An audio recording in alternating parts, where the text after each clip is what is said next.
آج میں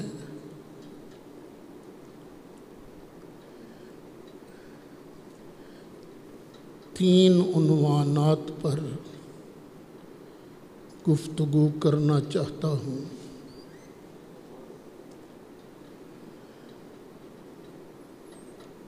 پہلا تو وہی کہ مشکوٰۃ شریف کا جو درس ہے اس کی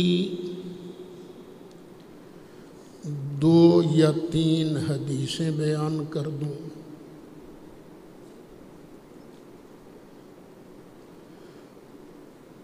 اور دوسرا کہ ام المؤمنین محبوبہ محبوب رب العالمین صدیقہ بنت صدیق حضرت سیدہ عائشہ صدیقہ کی جب نبی کریم علیہ السلام کے ساتھ شادی ہوئی تھی، رخصتی ہوئی تھی، تو اس وقت ان کی عمر مبارک کیا تھی؟ اور تیسرا، مسلمان کے لیے نبی کریم علیہ السلام کی عزت و عظمت پر پہرا دینا یہ کتنی ضروری چیز ہے۔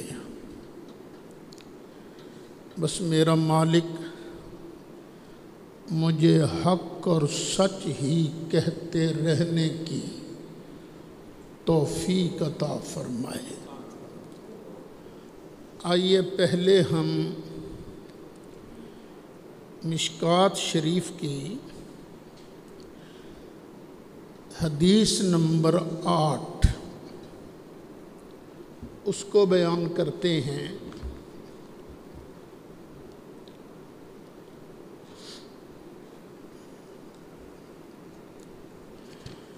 حضرت سیدنا انس رضی اللہ عنہ آپ ارشاد فرماتے ہیں کہ نبی کریم علیہ السلام نے ارشاد فرمایا، ثلاث من کن فیہ وجد بہن حلاوۃ الایمان۔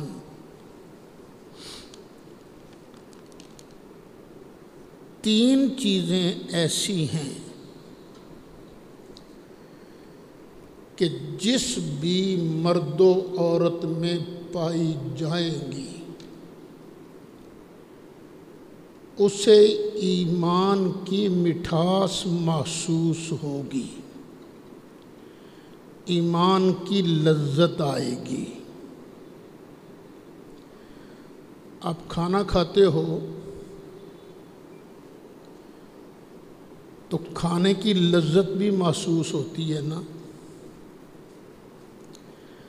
لیکن اگر کسی بیماری کی وجہ سے منہ بد ذائقہ ہو جائے تو کیا پھر اس کھانے کا ٹیسٹ آتا ہے؟ نہیں۔ تو جس بندے میں یہ 3 چیزیں ہوں گی اس کو ایمان کا ٹیسٹ بھی آئے گا، مزہ بھی آئے گا، اس کا دل جو ہے اس کے اندر ایمان کی مٹھاس بھی ہوگی۔ اور وہ 3 چیزیں کون کون سی ہیں؟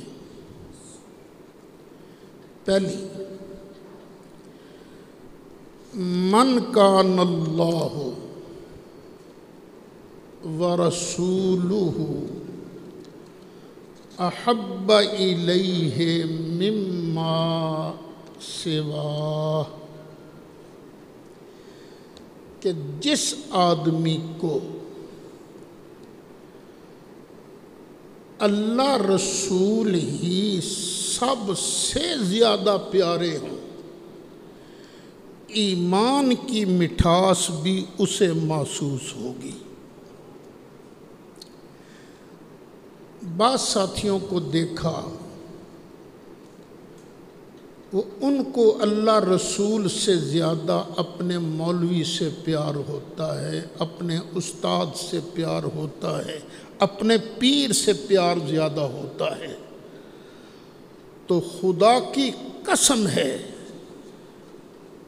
جس کے اندر اللہ رسول سے زیادہ کسی اور سے پیار ہوگا اسے ایمان کا ذائقہ ہی نہیں آئے گا۔ جن نے یہ سواد چکھ لیا وہ پھر کبھی پیچھے نہیں ہٹتا۔ وہ بلال کو کیا تھا، کیوں مار کھاتے تھے؟ اس لیے کہ ان کو اس کی چاشنی محسوس ہوتی تھی کہ لا الہ الا اللہ کہنے میں لطف کیا ہے۔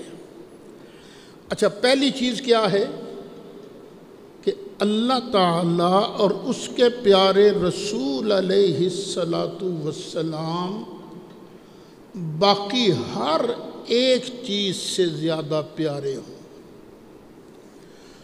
اور دوسرا، وہ بندہ ایمان کی مٹھاس محسوس کرے گا جو بندہ کسی بندے سے اس کے مال کی وجہ سے نہیں، اس کے حسن کی وجہ سے نہیں، اس کے کسی کمال کی وجہ سے نہیں، صرف اللہ کے لیے محبت کرے گا۔ جو بندہ بندے سے صرف اللہ کے لیے محبت کرے گا اسے بھی ایمان کا ذائقہ محسوس ہوگا، ایمان کی مٹھاس محسوس ہوگی۔ نبی کریم علیہ السلام نے خود ارشاد فرمایا کہ پرانے زمانے میں ایک آدمی اپنے کسی دینی بھائی سے ملنے جا رہا تھا۔ رستے میں اللہ تعالیٰ نے ایک فرشتے کو کھڑا کیا۔ جب وہ سفر کرنے والا فرشتے کے پاس پہنچا تو فرشتے نے اسے روک لیا، پوچھا بھائی کدھر جا رہے ہو؟ اس نے کہا جی فلاں علاقے میں جا رہا ہوں۔ خیر ہے، وہاں کوئی کام ہے،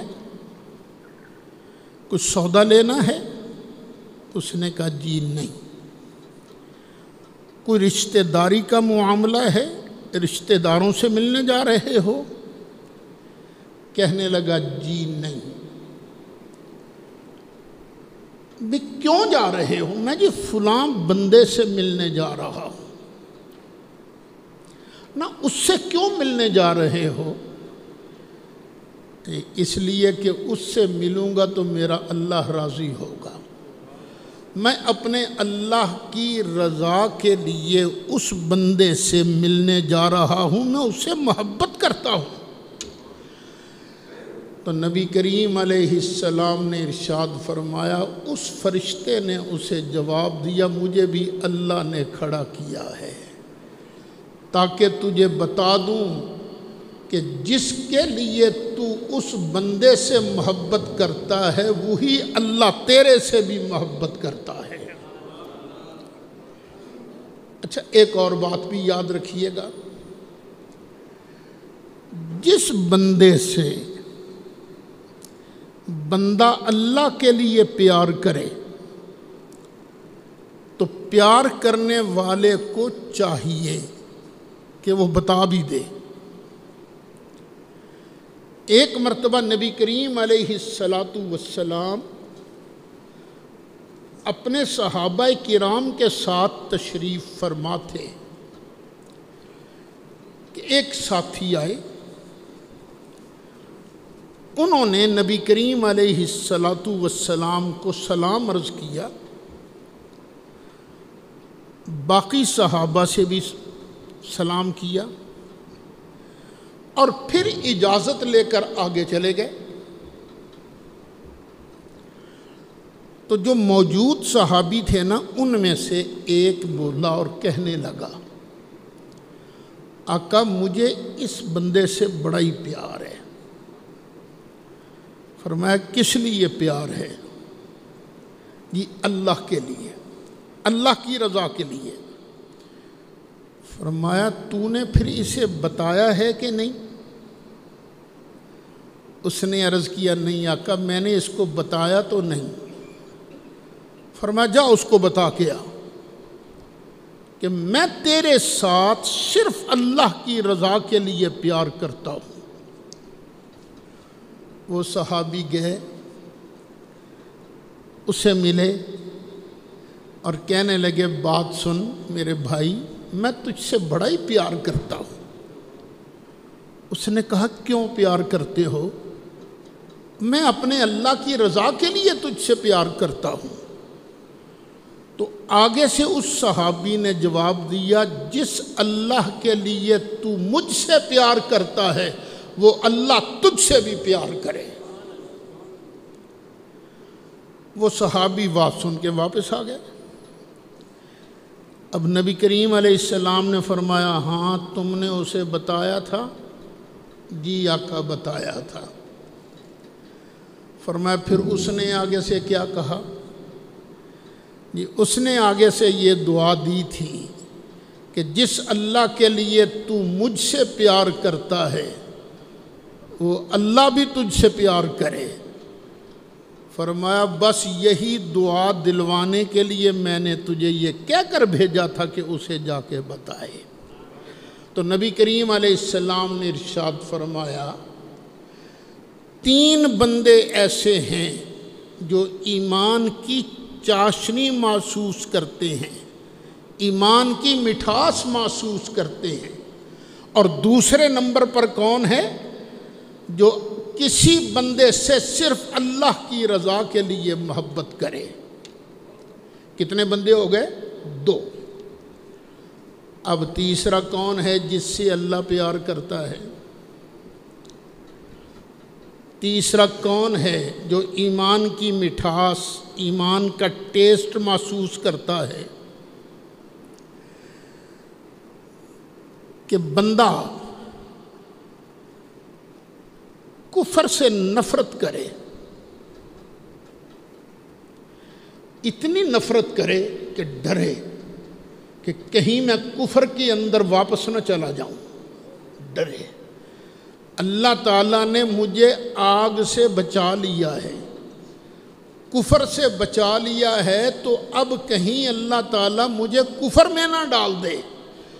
تو جو بندہ کفر کے اندر واپس پلٹنے سے ڈرتا ہے پھر اللہ بھی اس کو ایمان کا مزہ چکھا دیتا ہے، ایمان کا ٹیسٹ اسے محسوس ہوتا ہے۔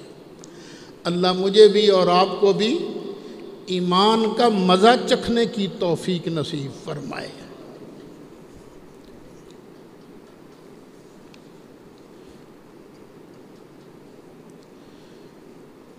چلیں باقی کی حدیثیں اگلے جمعے عرض کر دوں گا، 3 چیزیں بیان کرنی ہیں نا۔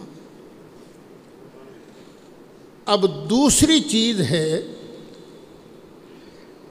کہ ام المومنین حضرت سیدہ عائشہ صدیقہ رضی اللہ تعالی عنہا کی عمر کتنی تھی جب سرکار کے ساتھ رخصتی ہوئی؟ کیونکہ ہمارے اسلامی لٹریچر میں واحد کتاب ہے قرآن شریف، جس کا ایک ایک حرف اللہ کی طرف سے ہے۔ باقی حدیث کی بھی کوئی ایسی کتاب نہیں جس کا ایک ایک حرف نبی کریم علیہ السلام سے قطعی طور پر منقول ہو۔ ہر کتاب کے اندر کچھ نہ کچھ گڑبڑ ہے، یہ ذہن میں رکھیے، کئی بار بیان کر چکا ہوں۔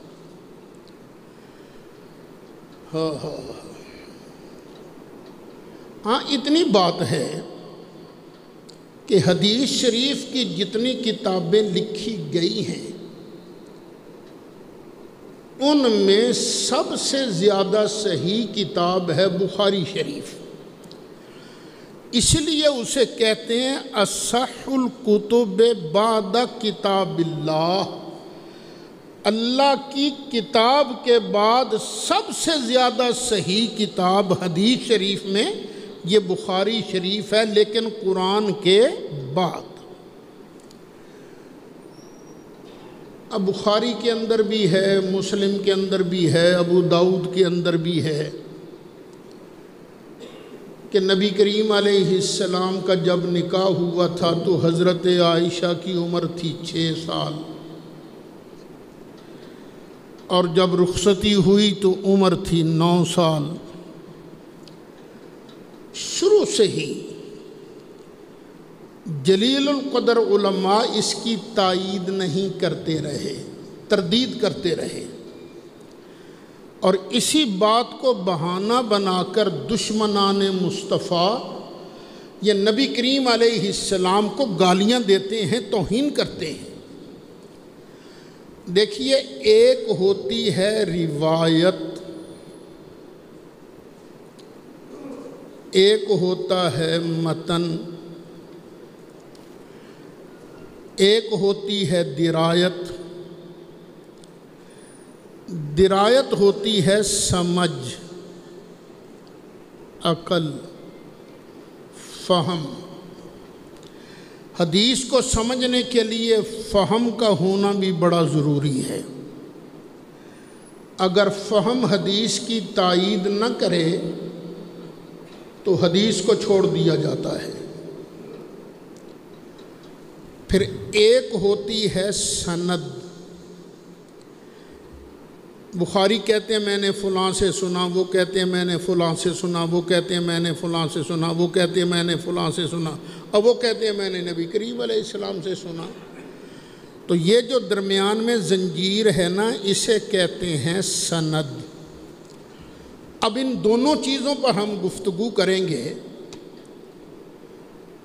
ہوا یہ تھا کہ نبی کریم علیہ السلام کی پہلی زوجہ محترمہ، ہم مسلمانوں کی پہلی اماں جان حضرت سیدہ طیبہ طاہرہ خدیجۃ الکبریٰ رضی اللہ عنہا کا جب انتقال ہو گیا تو اب گھر کی پوزیشن کیا تھی؟ سرکار کی تو 4 بیٹیاں تھیں نا، 2 کی شادی ہو چکی تھی۔ سب سے بڑی بیٹی حضرت زینب، ان کا نکاح خود حضرت خدیجۃ الکبریٰ اپنے بھانجے کے ساتھ کر چکی تھی، وہ بھی شادی شدہ تھیں۔ دوسرے نمبر پر تھیں حضرت رقیہ۔ حضرت رقیہ کا نکاح نبی کریم علیہ السلام نے حضرت سیدنا عثمان غنی ذو النورین رضی اللہ عنہ سے کر دیا تھا۔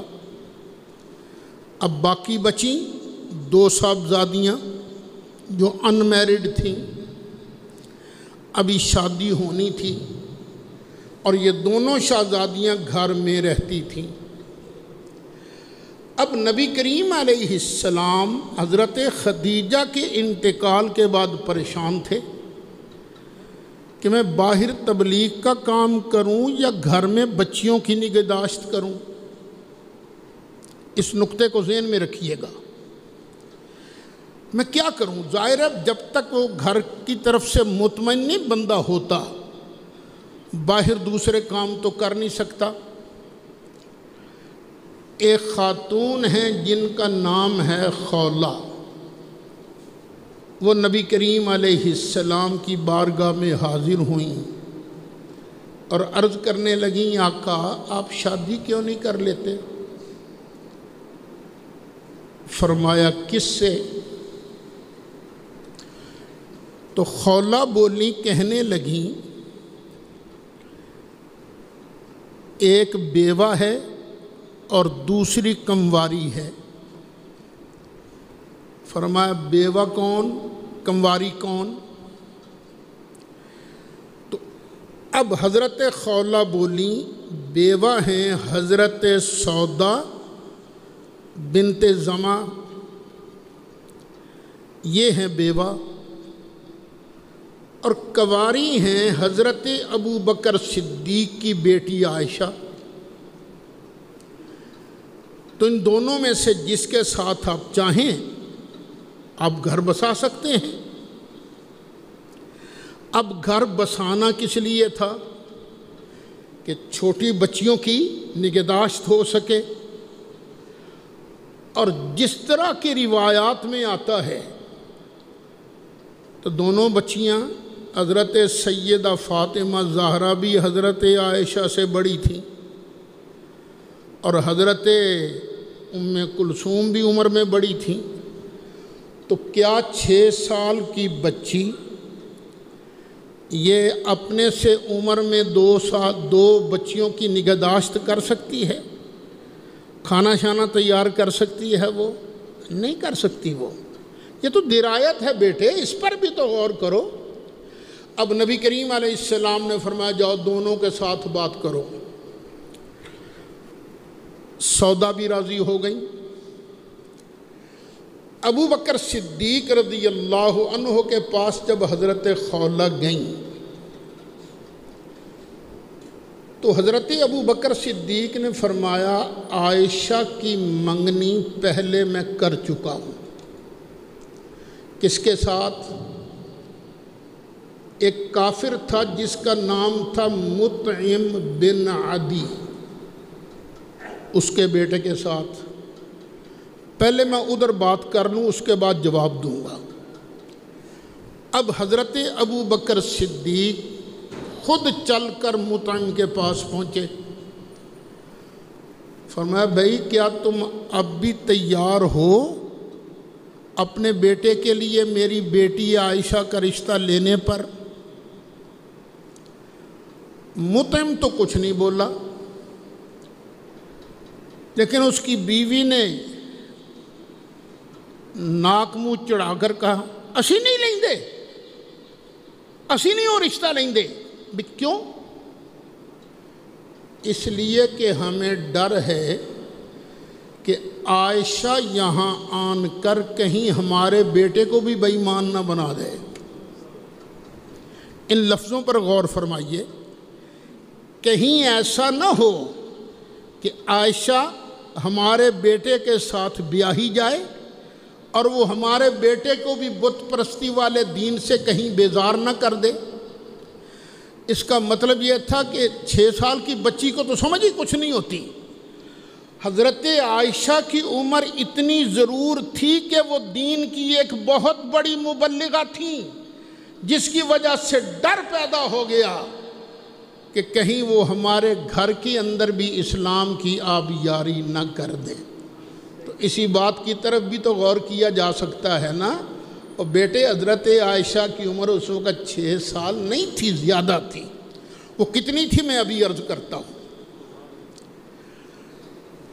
حضرت ابو بکر صدیق مطعم کے پاس سے واپس آئے تو خولہ سے کہنے لگے رشتہ تو مجھے منظور ہے سرکار کا، لیکن ایک قباحت ہے کہ رسول اللہ صلی اللہ علیہ وسلم تو فرماتے ہیں ابو بکر میرا بھائی ہے،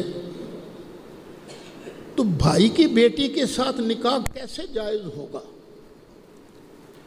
خولہ نے کہا میں یہی بات جا کے سرکار کی بارگاہ میں عرض کرتی ہوں، نبی کریم علیہ السلام نے ارشاد فرمایا ابو بکر میرا دینی بھائی ہے، سگے بھائی کی بیٹی سے نکاح جائز نہیں، دینی بھائی کی بیٹی کے ساتھ نکاح جائز ہے۔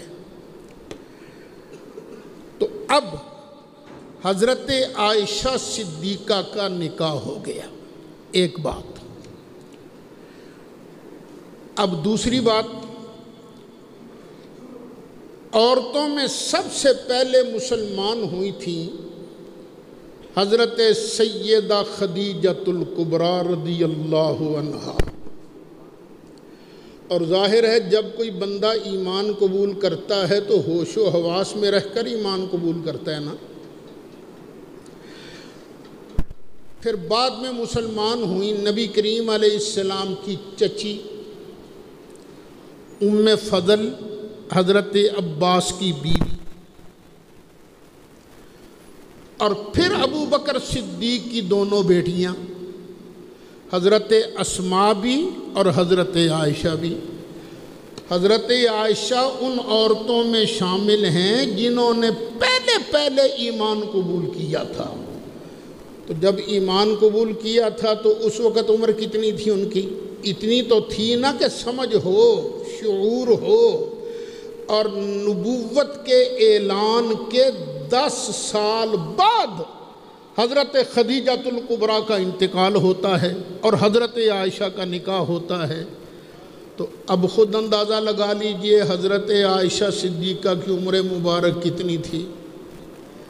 ہجرت وہ نکاح کے 10 سال، اعلان نبوت کے بعد 10 سال، چلو 4 سال 5 سال 6 سال جتنے بھی شامل کرنا چاہو کر لو۔ حضرت اسماء عائشہ سے 10 سال بڑی تھی۔ کتنی بڑی تھی؟ 10 سال۔ اور جب نبی کریم علیہ السلام نے ہجرت فرمائی تو اس وقت حضرت اسماء کی عمر 27 سال تھی۔ حضرت اسماء 10 سال بڑی ہیں حضرت عائشہ سے، تو پھر ہجرت کے وقت حضرت عائشہ کی عمر کتنی بنی؟ 17 سال۔ اور 6 سال والی کہانی تھی ہمیں ہی ہے نا، نہ 6 سال والی بات درست ہے نہ 9 سال والی بات درست ہے۔ بات اصل میں کیا ہے کہ جب اللہ تعالیٰ کے حکم سے سیدہ طیبہ طاہرہ حضرت عائشہ کا نکاح نبی کریم علیہ السلام سے ہوا تو اس وقت حضرت عائشہ کی عمر 18 سال تھی یا 19 سال تھی۔ اور خود سرکار فرماتے ہیں عائشہ نکاح سے پہلے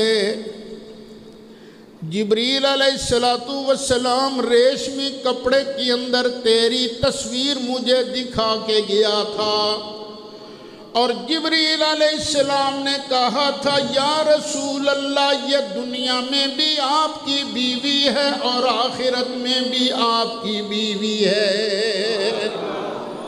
تو یہ ہیں حضرت عائشہ صدیقہ شان والی۔ اب آئیے ذرا سند کی طرف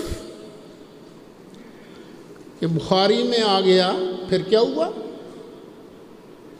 مسلم میں آ گیا پھر کیا ہوا۔ کوئی ضروری تو نہیں کہ بخاری اور مسلم کے اندر جو بات بھی آ جائے وہ ساری ٹھیک ہے۔ بخاری کے اندر تو یہاں تک لکھا ہے نبی کریم علیہ السلام نے فرمایا جو یہ کہے کہ میں مصطفیٰ سے مرتبہ حضرت یونس کا زیادہ وہ کذاب ہے، جھوٹ بولتا ہے۔ تو کیا وہ جھوٹ بولتا ہے جو کہتا ہے نبی کریم علیہ السلام سارے نبیوں سے افضل ہیں؟ بولو کہ سچ بولتا ہے؟ ہم تو ہر جمعے تقریباً کہتے ہیں سب سے اولا نبی سب سے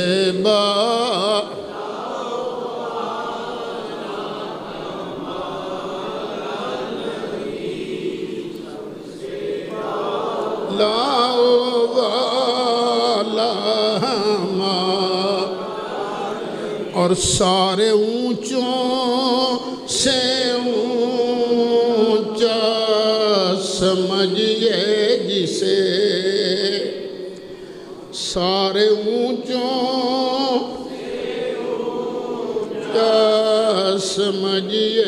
جسے ہے اس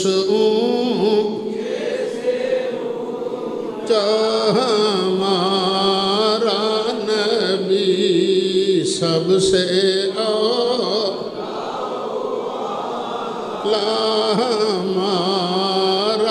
نبی سب سے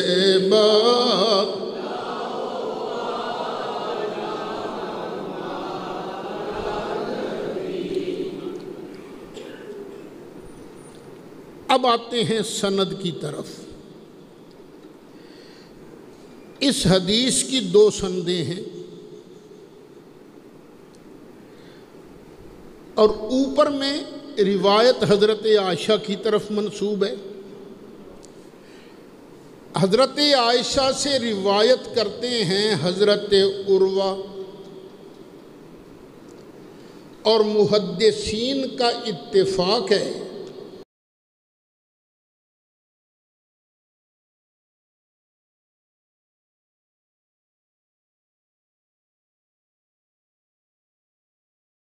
تو درمیان میں کوئی اور راوی رہ گیا نا، تو جس نے پتہ نہیں کیا ڈنڈی ماری کیا ڈنڈی نہیں ماری، اس لیے یہ سند تو ویسے گئی۔ اب جو دوسری سند ہے وہ ہے عروہ سے آگے روایت کرتا ہے ہشام۔ ہشام ان کا بیٹا ہے عروہ کا۔ ویسے تو اس کی بڑی تعریف کی گئی ہے کہ بہت بڑا علامہ تھا، یہ تھا وہ تھا، لیکن بھئی جب عمر بڑھتی ہے نا تو یہ جو دماغ کی چولیں جو ہیں نا وہ ڈھیلی ہو جاتی ہیں۔ میرے ساتھ بھی کئی بار ایسے ہوا کہ مجھے پوچھنا پڑتا میں کی کہہ رہے ایسا یار دسے نا کی کہہ رہے ایسا، پھر ادھر سے طارق بولتا یا کوئی اور جی آپ یہ کہہ رہے تھے، تو بندے کا حافظہ وہ نہیں رہتا۔ تو ہشام صاحب جو ہیں ان کا حافظہ یہ آخر میں کمزور ہو گیا تھا، اور اس لیے یہ بونگیاں بھی مار دیتے تھے۔ ان کی بیوی کا نام ہے فاطمہ بنت منذر، اور بخاری میں حدیث موجود ہے، سند موجود ہے، ہشام فاطمہ سے روایت کرتے ہیں۔ تو کیا مطلب نکلا؟ یہ فاطمہ ہشام کی بیوی بھی ہے اور استانی بھی ہے، بہت بڑی چوٹی کی محدثہ تھیں، اور جب چوٹی کی محدثہ تھیں تو ظاہر ہے شاگرد صرف ہشام تو نہیں ہوگا نا، اور بھی تو شاگرد ہوں گے۔ ایک اور صاحب نے دعویٰ کر دیا کہ میں نے بھی فاطمہ سے پڑھا ہے۔ ہشام صاحب جلال میں آ گئے، کہیں گے ستیہ ناس اس بندے کا، اب میں نام نہیں لیتا اس کا، ستیہ ناس ہو جائے اس کا۔ وہ کہتا اس نے فاطمہ سے پڑھا ہے،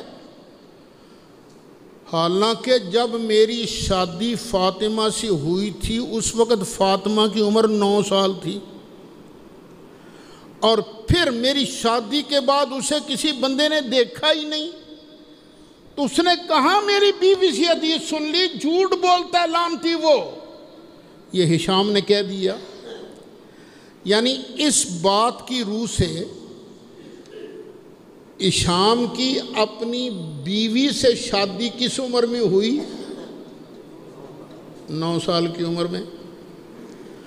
اب دوسری بات سن لیجئے، 9 اتنا حاوی ہو گیا تھا ان کے ذہن پر، حضرت عائشہ کی شادی بھی 9 سال کی عمر میں کروا دی اور اپنی بیوی کی شادی بھی 9 سال کی عمر میں کروا دی، اور پھر ایک مرتبہ یہاں تک کہا یہ جو میری بیوی ہے نا فاطمہ، یہ مجھ سے عمر میں 13 سال بڑی ہے۔ اب اندازہ لگائیے بیوی عمر میں کتنے سال بڑی ہے؟ 13 سال۔ اور جب نکاح ہوا تھا اس وقت اس کی عمر کتنی تھی؟ 9 سال۔ 9 میں کتنے جمع کیے جائیں تو 13 بنتے ہیں؟ 4۔ یہ مطلب ہے بیوی دے بھی جمن دے 4 سال پہلے ہشام صاحب نے شادی کر لی تھی اس کے ساتھ۔ اور بھئی یہ کمزوریاں ہیں، تو ان کمزوریوں کی بنا پر یہ قطعاً نبی کریم علیہ السلام پر اٹیک نہیں کیا جا سکتا کہ نبی کریم علیہ السلام 9 سال کی بچی کے ساتھ شادی کر لی۔ نہیں، نبی کریم علیہ السلام نے جب شادی فرمائی تھی تو اس وقت حضرت عائشہ صدیقہ کی عمر کتنی تھی؟ 18 سال یا 19 سال۔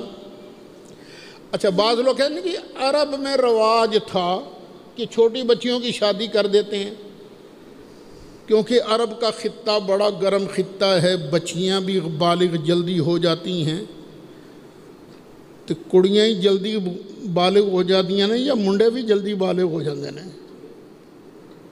تو آج بھی کوئی بندہ بتایا نا کہ 9 سال کی عمر میں فلاں لڑکے کی شادی ہوئی تھی، نہیں ہوتی 9 سال کی عمر میں شادی۔ جب لڑکے کی 9 سال کی عمر میں شادی نہیں ہوتی تو لڑکی کی عمر 9 سال کی عمر میں شادی کیسے ہو گئی؟ پھر عجیب عجیب کہانیاں بیان کی جاتی ہیں۔ اللہ تعالی ہم سب کو ان کہانیوں سے محفوظ رکھے، اور اللہ تعالی ہمیں نبی کریم علیہ السلام کی عزت و عظمت کی پاسداری کرنے کی توفیق نصیب فرمائے۔ اچھا، حضرت فاطمہ حضرت عائشہ سے عمر میں تقریباً 5 یا 6 سال بڑی تھی۔ اگر جلدی شادی کرنا عرب کا رواج ہوتا تو پھر حضرت فاطمہ کی شادی پہلے ہونی چاہیے تھی کہ نہیں؟ اور لڑکا بھی گھر کا تھا، کوئی باہر کا تو لڑکا نہیں تھا۔ اور لڑکا کون تھا؟ حضرت علی۔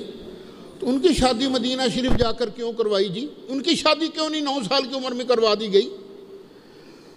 تو پتہ چلا ان میں سے کوئی بات سچ نہیں ہے، سچ صرف ایک اللہ کی بات ہے۔ وَمَنْ أَصْدَقُ مِنَ اللَّهِ قِيلًا، اللہ سے بڑھ کے سچی بات کسی اور کی نہیں ہو سکتی، یا اس کی بات ہوگی جس پر اللہ وحی کرے۔ نبی کریم علیہ السلام کے بارے میرے اللہ نے فرمایا وَالنَّجْمِ إِذَا هَوَىٰ مَا ضَلَّ صَاحِبُكُمْ وَمَا غَوَىٰ وَمَا يَنطِقُ عَنِ الْهَوَىٰ إِنْ هُوَ إِلَّا وَحْيٌ يُوحَىٰ۔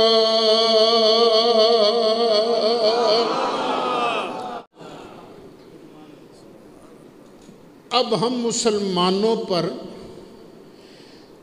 نبی کریم علیہ السلام کا ادب، یہ نبی کریم علیہ السلام کی تعظیم کتنی ضروری ہے۔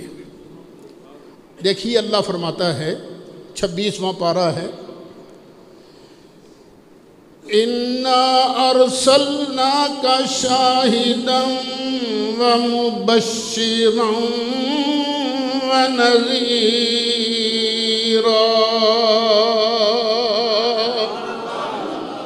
پیارے حبیب، ہم نے آپ کو شاہد، مبشر، نذیر بنا کر بھیجا ہے، یعنی سونی سونی سونیاں تینوں سونیاں شانہ دے کے بھیجی ہے۔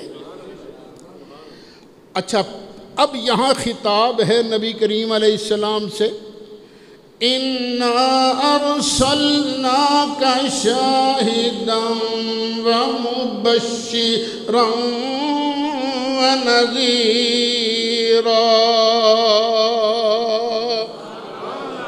اب اس خطاب کے فوراً بعد بندوں کو خطاب ہے، لِتُؤْمِنُوا بِاللَّهِ وَرَسُولِهِ۔ اب اسے کہتے ہیں صنعت التفات۔ اب التفات، توجہ کسی اور کی طرف ہو گئی۔ اے لوگو ہم نے اپنے محبوب کو سونی سونی شانیں اس لیے دے کر بھیجا ہے لِتُؤْمِنُوا بِاللَّهِ وَرَسُولِهِ تاکہ اے لوگو میرے محبوب کا حسن دیکھ کر ان کی حسین شانیں دیکھ کر تم یہ کہہ اٹھو اور جس کی مخلوق کی یہ شان ہے اس کے بنانے والے اللہ خالق کی شان کیا ہوگی۔ تو پتہ چلا اگر لوگوں کو ایمان کی طرف مائل کرنا ہو تو سرکار کی سونی سونی شانیں بیان کرو، ایمان پکا کرنا ہو تو سرکار کی عظمت کی محفلیں سجاؤ، اور یہ سرکار کی عظمت کی محفلیں تو خود اللہ سجاتا ہے۔ اللہ فرماتا ہے ان اللہ وملائکتہ یصلون علی النبی، بے شک اللہ بھی، اللہ کے فرشتے بھی نبی پاک پر صلاۃ بھیجتے ہیں۔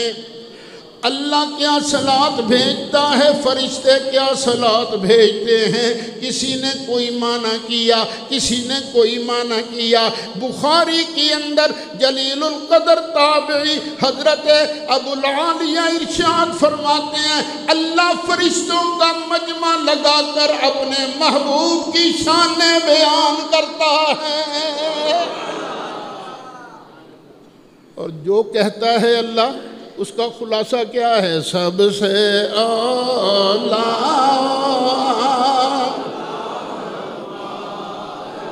نبی، سب سے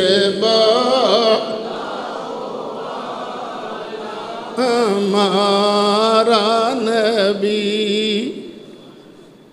اچھا ایک معنی، دوسرا معنی کیا ہے؟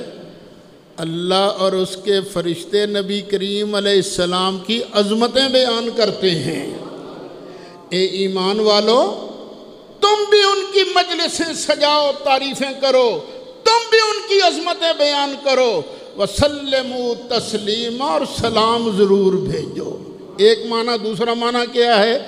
میرے مصطفیٰ کو اس طرح مان لو جس طرح کے مان لینے کا حق ہے۔ اچھا اب اللہ فرماتا ہے ہم نے محبوب کو سونی سونے شانی دی، کیوں؟ تاکہ اے لوگو تم اللہ کو بھی مان لو، اس کے رسول کو بھی مان لو۔ پھر آگے کیا فرمایا؟ وَتُعَزِّرُوهُ وَتُوَقِّرُوهُ، ایمان کے بعد سب سے پہلا کام یہ ہے ٹل لا کے گج وج کے تسا کٹ کے میرے محبوب دا ادب بھی کرو، میرے محبوب دی تعظیم بھی کرو۔ سب سے پہلی چیز کیا ہے؟ ایمان۔ ایمان کے بعد کیا ہے؟ سرکار کا ادب، سرکار کی تعظیم۔ سرکار کی تعظیم دل میں نہیں، اگر ایمان دل میں نہیں نا پھر نعتیں پڑھنے کا کوئی فائدہ نہیں۔ ہندو بھی تو نعتیں لکھتے ہی ہیں نا، کیا ان کو فائدہ ہوگا نعتیں لکھنے کا؟ نہیں، ایمان جو نہیں پہلے۔ اور نعتیں کہنے کا فائدہ کسی ہوگا جس کے دل میں ایمان ہوگا ایمان۔ اچھا تعزروا، تعظیم کے بعد پھر کیا ہے؟ فرمایا لِتُؤْمِنُوا بِاللَّهِ وَرَسُولِهِ وَتُعَزِّرُوهُ وَتُوَقِّرُوهُ وَتُسَبِّحُوهُ بُكْرَةً وَأَصِيلًا۔ ایمان کے بعد ہمارے محبوب کا ادب کرو، اور ہمارے محبوب کا ادب پہلے ہے، ہماری عبادت بعد میں ہے۔ ہاں اللہ کی عبادت بعد میں، سرکار کی تعظیم پہلے۔ اگر ایمان نہیں تعظیم کا فائدہ کوئی نہیں، اور اگر تعظیم نہیں تو عبادت کا فائدہ کوئی نہیں۔ اب دیکھو صحابہ سے بڑا عبادت گزار کون ہوگا؟ پتہ ہے کتنا فرق ہے صحابہ میں اور ہم میں؟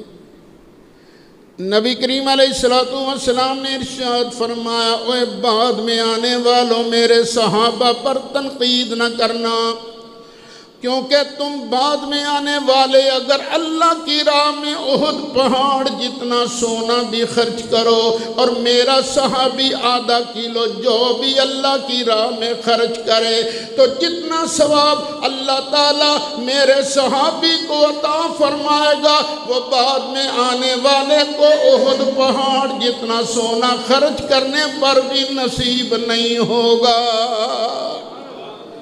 اب صحابہ کی شان یہ ہے، اللہ مجھے نہیں، تمہیں نہیں، فیصل آبادیوں کو نہیں، کراچی والوں کو نہیں، صحابہ کو کہتا ہے،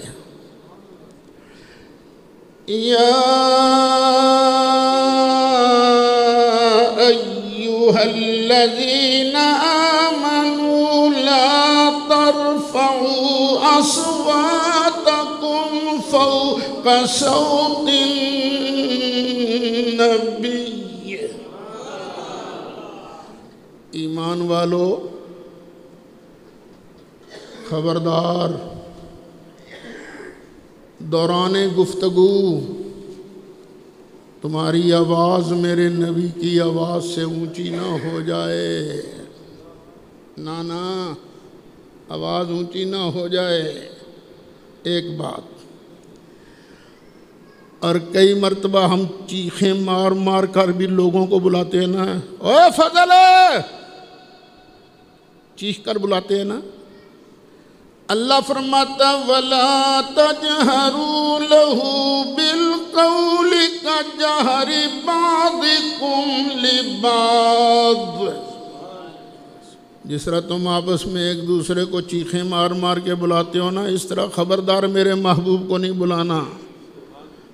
اگر ان دونوں غلطیوں میں سے کوئی ہو گئی تو پھر ہوگا کیا؟ ان تحبط اعمالکم وانتم لا تشعرون۔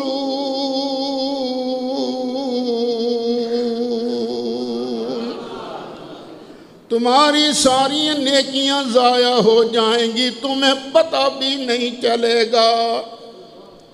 اب اس میں ایک نکتہ ہے، ایک آدمی نے چوری کر لی،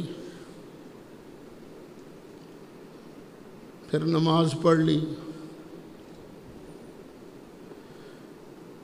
نماز پڑھنے کے بعد زنا کر لیا، تو کیا بعد والا زنا پہلی نماز کو ختم کر دے گا؟ نہیں، زنا کا گناہ اپنی جگہ، نماز کا ثواب اپنی جگہ۔ ایک بندے نے روزے رکھے، روزے رکھنے کے بعد کسی کے ساتھ فراڈ کر لیا، تو کیا بعد والا فراڈ یہ روزوں کے ثواب کو ختم کر دے گا؟ نہیں، ملے گا ثواب لیکن حساب کتاب ہوگا، پارا کم کیڑا سی۔ یہ ہو سکتا ہے کہ روزے کنورٹ ہو جائیں، وہ جس کا مال کھایا تھا اس کے، یہ ہو سکتا ہے، لیکن روزے فنش نہیں ہوتے۔ لیکن ایک بندے نے پہلے نماز پڑھی، پھر درود شریف کی تسبیحاں پڑھی، پھر اللہ کا ذکر کیا، پھر صدقہ خیرات کیا، لیکن اللہ یعوذ باللہ معاذ اللہ بعد میں بے ایمان ہو گیا۔ اب پہلی نیکیاں باقی رہیں کہ ختم ہو گئیں؟ ختم۔ اللہ صحابہ کو کہہ رہا ہے خبردار، کہیں تمہاری آواز میرے محبوب کی آواز سے اونچی نہ ہو جائے، یا چیخیں مار کے میرے محبوب کو آواز نہیں دینی۔ کیوں؟ اگر ایک بھی غلطی ہو گئی نا ان دونوں میں سے، پھر ہوگا کیا؟ ان تحبط اعمالکم وانتم لا تشعرون۔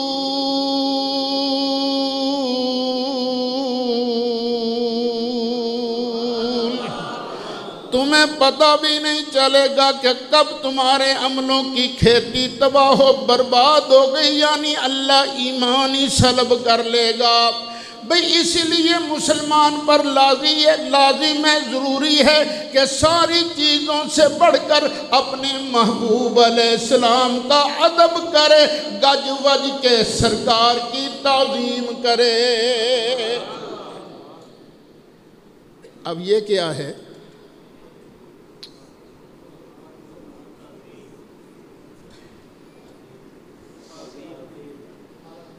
یہ کیا ہے؟ کچھ ہی کہہ دیو۔ تعظیم ہے نا سرکار کی۔ اب اس تعظیم کو دیکھ کر جلنا نہیں چاہیے نا، یہ سرکار کی تعظیم ہو رہی ہے۔ اللہ نے تعظیم کرنے کا کوئی طریقہ نہیں بتایا۔ ہاں یہ کہا ہے کہ خدا نہیں ماننا، جو چیزیں خدا کے ساتھ مخصوص ہیں، سجدہ کرنا، یہ سرکار کو سجدہ نہیں کرنا، وگرنہ اللہ نے تعظیم کا کوئی طریقہ نہیں بتایا۔ کہیں خام خواہ جلنا شروع ہو جاتی ہے۔ میں نے کئی بار پہلے بھی سنایا آپ کو، میں مسجد نبوی شریف میں موجود تھا، رمضان شریف کا مہینہ تھا، اعتکاف کے دن چل رہے تھے۔ ایک نوجوان ساتھی نے مجھے کہا تسے کیا کرنے ہو؟ انگلینڈ سے آیا تھا اعتکاف بیٹھنے کے لیے، تھا وہ کشمیری، انگلینڈ میں سیٹل تھا۔ میں کہتا کہ نا تس رہنے ہو تھے انگلینڈ جیو بھی رہنے، سنگھ بھی رہنے، کرسچین بھی رہنے، ہندو بھی رہنے۔ اذان ہونی پی ہو گئے، سرکار نہ آئی جاتے تو انگوٹھے چم کے اکھیں لائیں پڑھیں قرۃ عینی بک یا رسول اللہ۔ تو نان مسلم کیا سمجھ سی؟ یہ سمجھ سی نا کہ مسلمان ہے تے اپنے نبی نے نانا ادب پیا کرنا ہے، اور کیا سمجھ سی؟ میں کہا بس یہ گل ہے، تو خود مننا پیا نا کہ انگوٹھے چم کے اکھاں تے لانا سرکار دا ادب ہے۔ تو خدا دی قسم میں تعظیم جس نے کی ہے محمد کے نام کی، تعظیم جس کے نام کی، تعظیم جس نے کی ہے، تعظیم جس نے کی ہے محمد کے نام کی، تعظیم جس نے کی ہے محمد کے نام کی، اللہ نے اس پہ آتش دوزخ کی، اللہ نے اس پہ آتش، اور کوئی زبان خاموش نہ رہے کی پتہ ایو گل اللہ نو قبول ہو جائے، ساڑی بخشش ہو جائے۔ اللہ نے اس پہ آتش و تعظیم جس نے کی ہے محمد کے نام کی، تعظیم جس نے کی ہے ہم کی، اللہ نے اس پہ آتش دوزخ اے سنتیں